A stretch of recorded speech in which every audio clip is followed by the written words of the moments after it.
Tetris has inspired a wide variety of games throughout the years. Some good ones and some bad ones. I recently started exploring the more recent releases of those Tetris-inspired indie games to potentially find a hidden gem in there. If you like Tetris or similar block games, some of these could be for you. This is part 1 of a series in which I'm going to review a few of those games. All of them will have Tetris elements, but don't fundamentally play exactly like Tetris. And by the way, I did get a free code for some of these games, but my review will be honest regardless. First, we have Tetraminos. This one is not Tetris, but probably the closest one to its inspiration amongst the 5 games. The fallen blocks here vary in size, from 1 to 5 minos, but the main difference with Tetris here is that colors matter. Clearing lines that contain minos of the same color gives you bonus points. There are 3 single-player modes, 2 of which are very much traditional Tetris with the color variant, and one which has preset blocks that you have to clear with the fewest amount of pieces possible. Sounds pretty straightforward, but actually that mode gets really hard if you're trying to go for the 3-star rating. I'm not gonna lie, this game is pretty janky and not super fun. The randomness of the colors makes it very luck-based if you're trying to go for a single color 4-line clear, for example. Gameplay-wise, the control mapping is also quite strange, and there is no customization in the options. The game music is somehow very loud compared to other games, and I had to turn the volume way down while playing. Overall, the game is playable, but not really a good game. I give it a rating of C. Now we have Starwulf Seeker of Secret Space. Imagine Space Invaders and Tetris merging into a game. This is pretty much what this is trying to be. The context here is that you travel through galaxies in a spaceship, and you destroy asteroids and mine planets using Tetris pieces.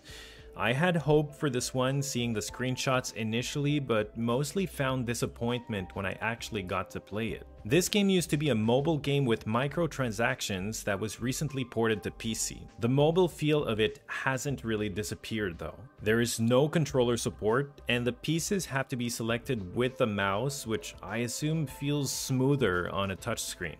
They did remove the microtransactions for the PC version following some negative reviews about it, but the type of grinding required to progress through the game still feels very much like a free-to-play mobile game. The gameplay loop is also very short, which makes it feel very repetitive rather quickly, and quite frankly, it's not even a fun loop.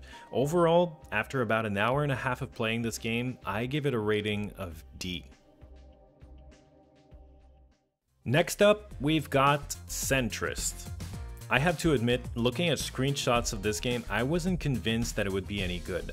I thought it was an interesting twist to have the pieces come from all 4 sides of the matrix, but I had the impression that it would be poorly executed. But I was wrong. Very quickly after I started playing it, I realized how challenging it actually was and how you have to think about it quite differently than in Tetris. Obviously, the main influence here is Tetris, but the different mechanics here makes it pretty much its own thing. Having pieces fall from a different direction each time is actually rather mind-bending and takes some getting used to, but once you get into it, the game becomes rather addicting.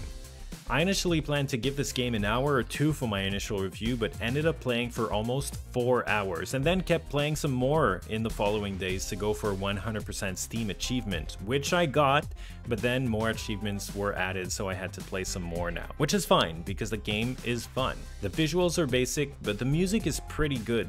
There are multiple modes, and it's a very cheap game. Overall, I give Centrist a rating of A.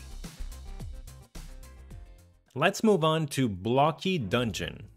This one mixes roguelike dungeon exploration and Tetris. You create the dungeon with the Tetris pieces and you explore it with a character, defeating enemies and collecting resources. It's a pretty unique mix, and it took me an hour or 2, but it started growing on me a little. The controls are tricky though, with essentially one hand controlling the pieces and one hand controlling the character. There is a tutorial level, but once you jump into the real quests, the game gets difficult really fast, which forces you to really make good use of the different mechanics. I'm on the fence with this one. It's an interesting concept that really brings something new to the table, but it's a little hard to appreciate as it is. All in all, I give this one a rating of B. Next up, we have Polymino.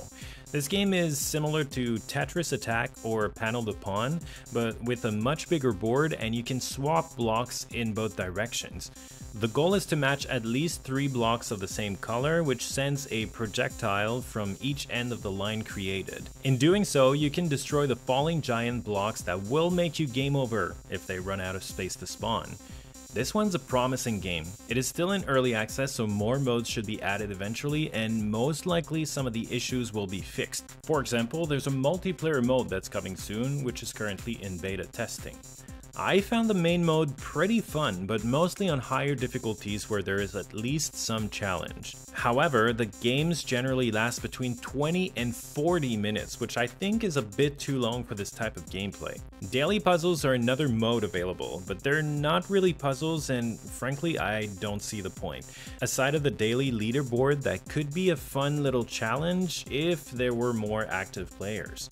But the main flaw with this game at the moment is the music. It's only a very repetitive old computer beat with no melody, but luckily you can mute it and keep the special effects only. Once again, this is in early access as of February 2024, and the developer has a Discord server on which he welcomes feedback, including mine, so things might improve in the near future. I give this one a B for now, but I think it has the potential to climb up to A eventually.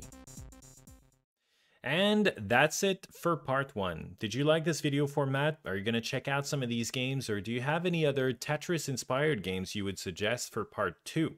Let me know in the comments. And as usual, if you liked the content, please consider subscribing so you won't miss the next one. Take care, and thanks for watching.